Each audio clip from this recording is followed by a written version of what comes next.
The fall of Earth. The sky was never meant to burn. And yet, on the day the aliens came, the heavens over Earth turned into fire. The Zerath Dominion arrived with a silence that was almost holy. Their fleets were so vast they eclipsed the sun, blotting out daylight with silhouettes of war. Each ship was a cathedral of steel, older than our entire species, bristling with weapons that could shatter continents. At first, humanity watched in awe. For centuries, we dreamed of life beyond our world. Dreams of discovery, unity, and wonder. What came instead was conquest. Their first strike fell on New York. A beam of light, so bright it outshone the dawn, carved through skyscrapers like paper. Millions died before a single warning could be spoken. Then came Moscow, Beijing, Delhi, London. Cities burned across the globe within hours. Earth's militaries fought back. Jets soared against dreadnoughts. Missiles clawed at their shields. Nuclear fire blossomed in the upper atmosphere. But nothing touched them. Our most powerful weapons splashed against their armor like stones thrown at a fortress wall. Still, we fought, because that is what humans do. From the trenches outside Paris, soldiers fired until their rifles overheated. In the ruins of Cairo, resistance fighters planted bombs under the treads of Zerath walkers. Submarines launched their last torpedoes in oceans that boiled with alien fire.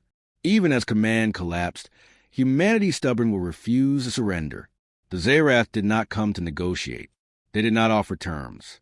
They descended like predators, culling livestock. To them, we were not a people, not a culture, not even an enemy worthy of respect. We were resources, meat, labor, and minerals. Another species to break, chain, and discard. By the end of the first week, half of humanity was dead. The survivors were herded into camps, their cities reduced to rubble. Orbit was littered with the husks of our fleets. Burning wrecks drifting through the void, silent tombs for thousands of lost souls. But amidst the destruction, something stirred. In the underground bunkers of Colorado, a ragged band of soldiers and civilians hacked into Dominion transmissions.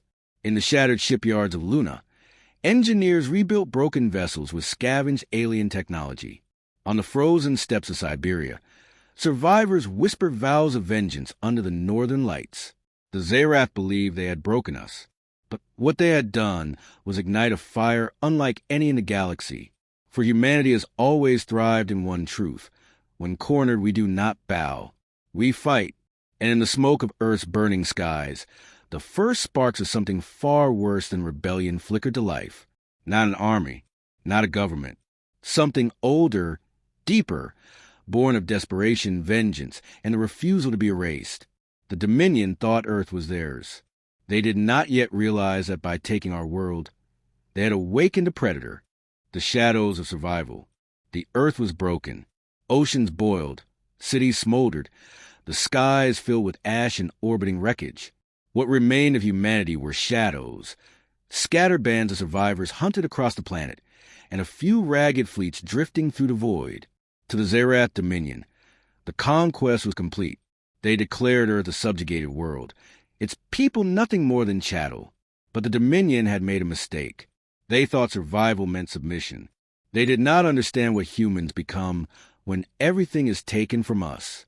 The Ghost Fleet, high above Earth, the wreckage of the United Terran Fleet floated like a graveyard.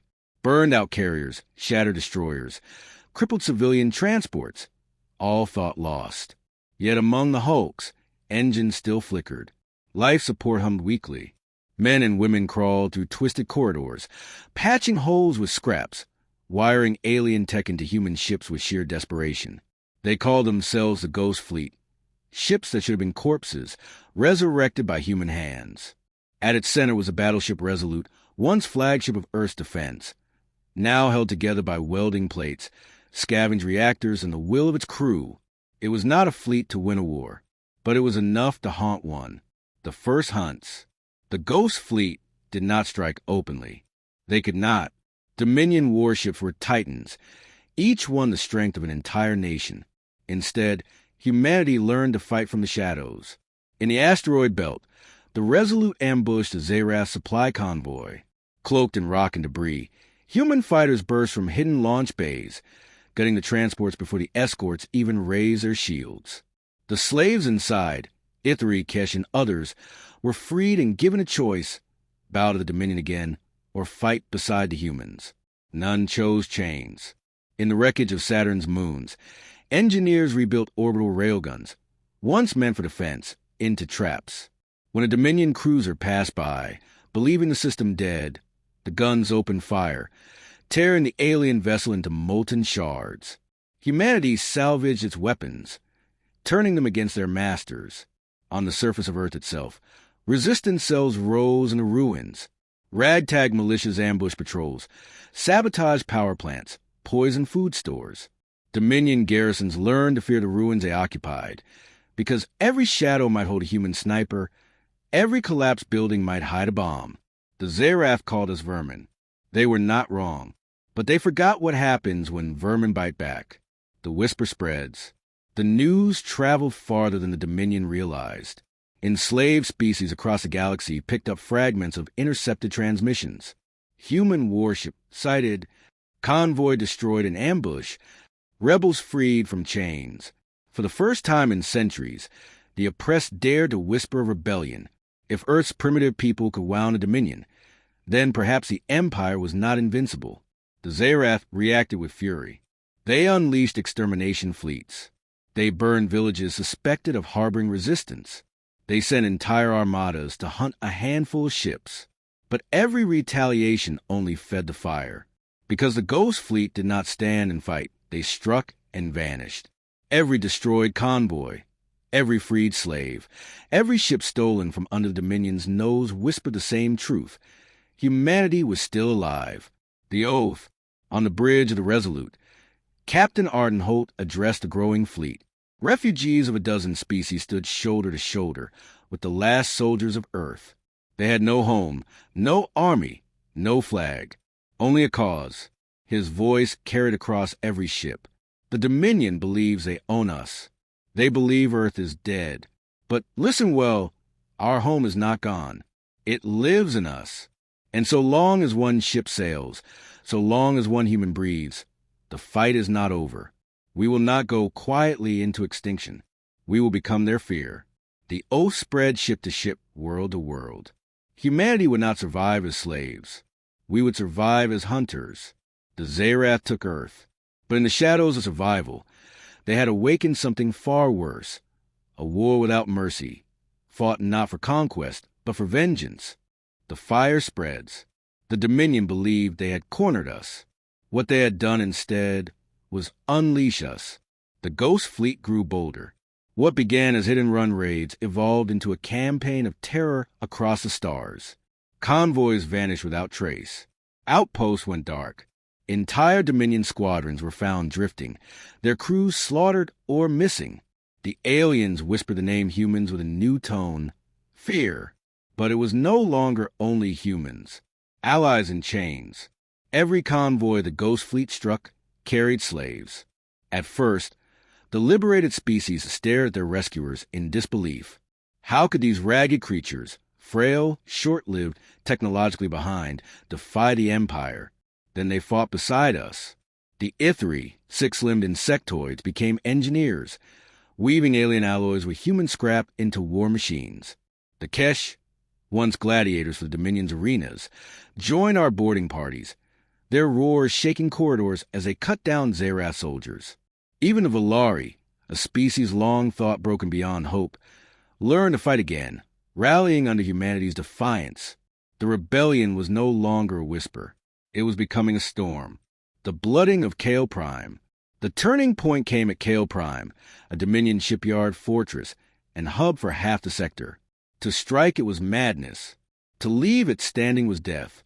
The Ghost Fleet arrived under cover of comet debris, their battered hulls hidden against ice and shadow. While the Resolute and its escorts distracted the defenses, cloaked shuttles slipped into the docks. Humans and their allies swarmed through airlocks, planting charges, stealing schematics, and hacking the Dominion's networks. When the station's alarms finally blared, it was too late. The Resolute unleashed a storm of fire, igniting fuel reserves and tearing through half-finished warships. Slave pens cracked open as thousands poured out, armed with stolen rifles, fighting their captors with the fury of the newly freed. Kale Prime did not fall quietly. The Dominion unleashed destroyers, obliterating rebel craft in waves. The Resolute lost half its crew, and 3 Ghost Fleet frigates were burned to ash. But when the station finally exploded, a shockwave tearing across the system, the galaxy saw something impossible. The Zerath Dominion had bled, the voice of rebellion. News of Kale Prime spread faster than the Dominion could silence it. Across enslaved worlds, riots broke out. Collars were smashed. Garrisons were ambushed. In secret caves and city ruins, symbols of Earth, crude stars and blue circles, were painted on walls a silent vow. Humanity fights. We fight too. For the first time in millennia, the Dominion was not feared. It was doubted. And still, humanity pushed further. The Ghost Fleet launched raids deep into the Empire's heart, striking governors' palaces, burning databanks, and assassinating warlords. They never sought territory. They sought chaos. Every battle carved a new scar into the Dominion. And with each scar, the rebellion grew. The Predator emerges. On the bridge of the Resolute, Captain Holt stood over a star map of a galaxy in flames. Dots marked uprisings, ambushes, revolts. Every point of light was a spark, and sparks spread fire. Once, he told his crew, we were prey, running, hiding, surviving. No longer. We are the hunters now. The Dominion took Earth, but they gave us something in return. What? A young officer asked. Holt's eyes hardened. Purpose. For the Dominion, the war was no longer about conquest. It was about survival. Humanity had become what they feared most. A predator they could not control, a fire they could not contain. And across the stars, the rebellion roared louder. The Zerath had taken Earth. But now, the galaxy itself was rising against them. The reckoning. The Dominion had ruled for millennia. Entire civilizations bent beneath its will, crushed before resistance could even spark. But for the first time in their history, cracks split their empire wide open. And through those cracks, humanity poured like wildfire. The tipping point. For years, the Ghost Fleet had bled the Dominion, cutting supply lines, liberating slaves, and burning warlords' pride. But humanity knew this truth. Raids alone could not win the war. If the Dominion remained whole, sooner or later it would rebuild, tighten its grip, and grind the galaxy into ash again. The rebellion needed a symbol. One strike so devastating it would shatter the myth of Dominion invincibility forever. That target was Vareth Prime, the throneworld, the jewel of the Empire. A fortress world wrapped in orbital rings, home to the Dominion's council and the Nexus AI that commanded their fleets. It was not just a planet. It was the heart of their rule. To destroy it was unthinkable, which is why humanity chose it. The last march of the Ghost Fleet, the fleet that assembled above the shattered moon of Taros, was no longer just human. The Ithri swarmed in their living hive ships. The Kesh brought their war barges, bristling with scavenged cannons. The Valari, scarred but unbroken, pledged their last soldiers. Dozens of enslaved races, once thought broken, now flew under a single banner. And at the center of it all, the Resolute, scarred and blackened from 100 battles, led the way. It was not the largest fleet in the galaxy, but it was the angriest. The siege of Vareth Prime.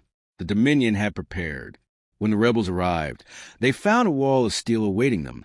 Thousands of warships, more than had ever gathered in one place. The sky itself seemed made of fire. The first clash was cataclysm. Entire fleets were torn apart in minutes. Hulls broke. Suns were blotted out with wreckage. But the rebels did not break. They drove forward. The Resolute cut through cruisers like a blade.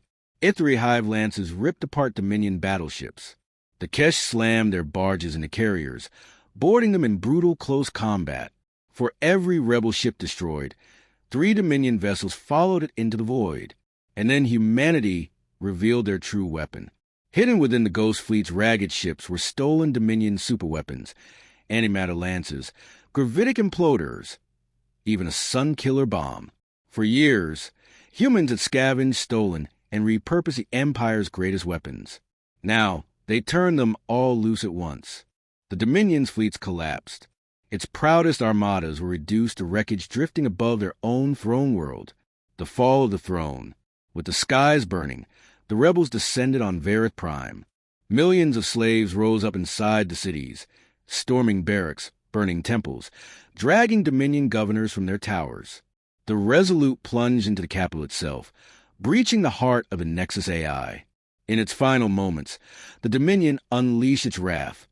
Planet-cracking weapons, suicide fleets, anything to bury their enemies beneath them. But humanity had already made their choice. Captain Holt and his crew sacrificed the Resolute, driving it into the Nexus core with the stolen Sunkiller at its heart. The explosion tore through the planet, ripping it open, shattering its rings, silencing the Dominion's control forever. The throne world died screaming, and with it, the Empire, the awakening. When the fires faded, the galaxy stood still. For the first time in thousands of years, there was no Dominion. The chains were broken. And at the center of it all, the species that had once been enslaved, beaten, and mocked as primitive stood triumphant. Humanity had not only avenged Earth, they had reshaped the galaxy. But victory carried a shadow. The galaxy had seen what humans could do when wronged, what fury they could unleash when stripped of everything. The fear of the Dominion was gone. In its place, a new fear whispered across the stars. If this is what humanity becomes when conquered, what will they do when they rule? Epilogue. Earth was still scarred, its cities still ash, but it lived again. Orbiting stations glowed like jewels, and free peoples walked its soil as allies. Humanity had no throne, no empire, no desire to chain others. But they had a vow. Never again. The Dominion had taken Earth. And in doing so, they had awakened something far worse. A predator that would never sleep again.